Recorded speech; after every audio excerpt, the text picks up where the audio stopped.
La maison Ackermann est née sous une bonne étoile dont elle s'inspire pour sa nouvelle création artistique. Chaque année, des peintres, des plasticiens sont invités et s'emparent d'un lieu magique, les caves monumentales de la maison de vin saumuroise. Laura Strianouf et Éric Aubron nous font découvrir leurs œuvres éphémères. Ce puits de lumière est le plus haut de ces caves troglodytiques. Parsemé de plus de 10 000 capsules dorées, le voilà transformé en voie lactée. Au cœur de l'œuvre, ces deux néons semblent nous guider vers l'immensité. Cette installation est le travail de l'artiste parisien François Réau, inspiré par l'histoire de la maison de vin saumuroise. Créée en 1811, l'année du passage de la Grande Comète, qui, dit-on, a donné un millésime exceptionnel à la vendange.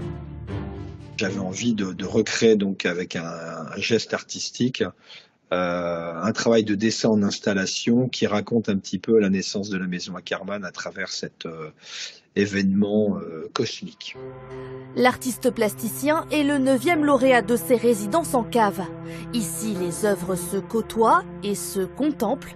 Cette fresque impressionnante, signée Julien Salot, a changé au fil du temps. Les animaux s'entremêlent toujours et attisent la curiosité des visiteurs. Ça fait partie du patrimoine local, les caves de Tuffeau, qui sont des vestiges du passé, de l'activité. C'est une façon intelligente de créer des animations, je trouve. Des installations visibles pendant 3 ans, mais pour être lauréat, les artistes doivent se plier aux contraintes de ce lieu insolite.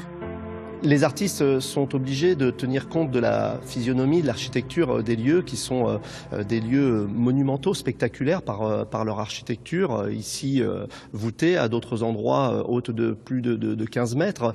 C'est un véritable défi que chaque artiste se lance à chaque fois qu'il est retenu pour cette résidence. Une démarche artistique qui séduit de plus en plus. Chaque année, ce sont 42 000 curieux qui visitent ces caves monumentales.